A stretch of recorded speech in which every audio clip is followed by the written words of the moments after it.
I was trapped in a vegetative state, my life frozen, until I woke up to a second chance. I married Willow, the daughter of the wealthy Liu family, all because an accident left her pregnant. Everyone thought I'd hold onto her status forever. But I walked away, because of a single wish my daughter made on her birthday. The divorce. I handed Willow the divorce papers in her sleek office at the Liu Group. Her eyes were cold, like she was looking at a stranger. "George, do you think I'd never divorce you? Talking personal matters during work hours. That's an $1,800 fine," she said, her voice sharp. In 5 years of marriage, we never shared a bed after our wedding night. We slept in separate rooms, rarely ate together.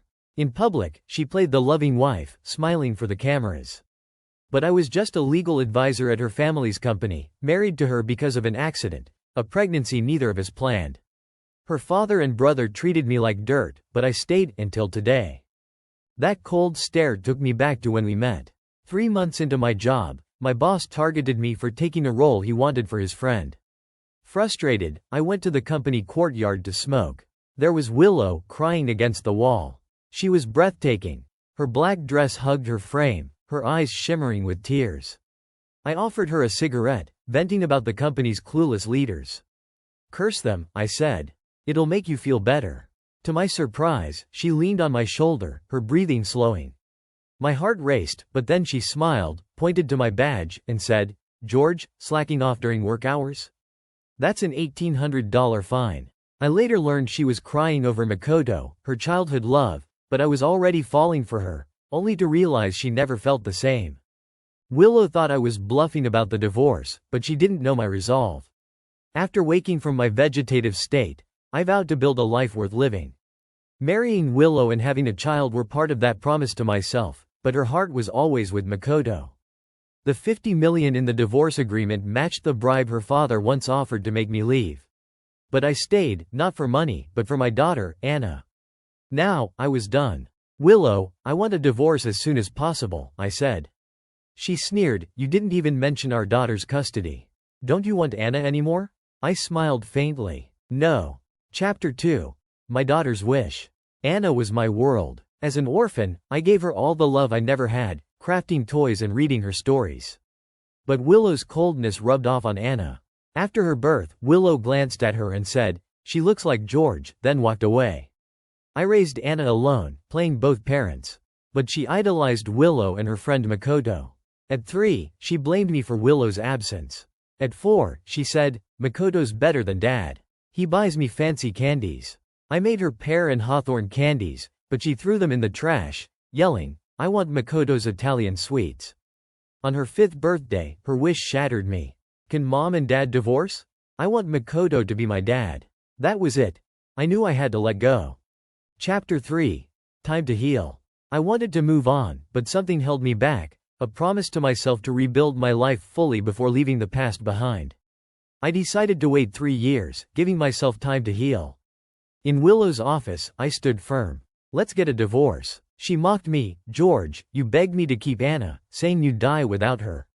5 years ago, Willow, heartbroken over Makoto's marriage, came to me.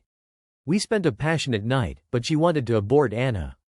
I pleaded, "If the baby dies, so will I." I meant it, not just for Anna, but for the life I was fighting for.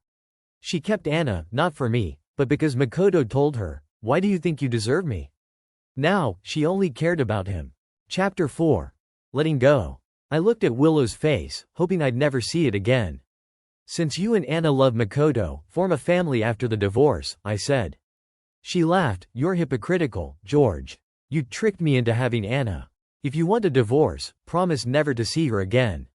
Losing Anna once would have broken me. She was my only family. But now, I felt nothing. "Fine," I said. She signed the papers, tossing a copy at me with a check for $50 million. "Take your lies and get far away," she spat. I paused, smiling. "You haven't paid the compensation yet. Pay in advance." Her face reddened as she signed the check. As I left, I felt free, like a weight had lifted. Chapter 5. Willow's regret. As I left, Willow felt an unfamiliar panic. Her secretary, Chen, noticed. "Is George asking for a divorce?" Willow nodded, brushing it off. "He has no right to show me attitude. Everything he has is because of the Liu family." Alone, she remembered that night with George, his gentle words, "I'm not here to conquer you, Willow. I genuinely like you." For 5 years, she punished him for forcing her to keep Anna, believing he'd never leave. Now, his absence felt wrong. She went home early, learning he'd moved out. Sneering to hide her unease, she said, "He's convincing." But deep down, she wondered if she'd lost something vital. Chapter 6. Leaving Anna. I returned home to pack. Anna sat in the living room, eating candy, wrappers scattered on the floor. She glanced at me, saying, "Mom lets me eat these. Makoto gave them, so mind your own business." I smiled, "Eat 100 if you want. If you get cavities, it's your problem." I knelt down, pinching her cheek. "Anna, I'm leaving, to make room for your new dad." She frowned, just like Willow. "Dad, you're an orphan. Without Mom, you have nowhere to go. You're useless. No one in this family needs you." Her words stung, but I was done caring. "All right, Anna, keep that tough mouth." I grabbed my suitcase and walked out, the sunlight warm on my face. Chapter 7. Starting over. With 3 years to rebuild my life, I quit my job, took the compensation, and rented an apartment by the sea. The view was stunning. Waves crashing, seagulls soaring. One day, I saw a little boy, Daniel, wandering toward the water. I ran to grab him. "Where are your parents?" His big eyes were wet, but he didn't speak. A woman approached, Sarah, his mother, with a gentle smile. "Thank you." He wouldn't go far, I was watching. Daniel clung to me, saying, "Hug." Sarah laughed, "He's never done that with a stranger." We walked back, learning they lived next door. Sarah said, "I'm a doctor, and Daniel likes you. I'm single, and I could use help." I jokingly interrupted, "Are you hitting on me?" She blushed, explaining she needed a temporary nanny. I felt silly but agreed. Chapter 8. A new connection. I hesitated to watch Daniel. Kids are a handful. But Sarah offered payment, and Daniel's quiet eyes won me over. Unlike Anna, he was easygoing, sitting on a stool clapping while I played video games. "You're the best." He'd cheer. Sarah cooked, deboning fish with care, and we'd chat while Daniel played. At night, he'd cry for his parents, waking with wet eyes. "Boys don't cry," he'd say. I'd reply, "Everyone cries when sad," handing him a pear candy I made. He loved them, unlike Anna, who threw mine away. The housekeeper called, saying Anna missed my stories, but I said, "She'll get used to it." With Daniel, I felt peace, like I was healing. Chapter 10. A new bond. Sarah hired a nanny for Daniel, but I kept helping, he was too fun to leave. Sarah cooked for us, and our chats felt like home. One day, she told me Daniel's parents died in an accident. She was his aunt, raising him as her son. I said, "You're kind." She leaned close, asking, "Can a single mom like me find love?" I stammered, "Of course, you're beautiful, gentle." She smiled, "Do you like me?" I froze, joking, in 3 years, I had to move on.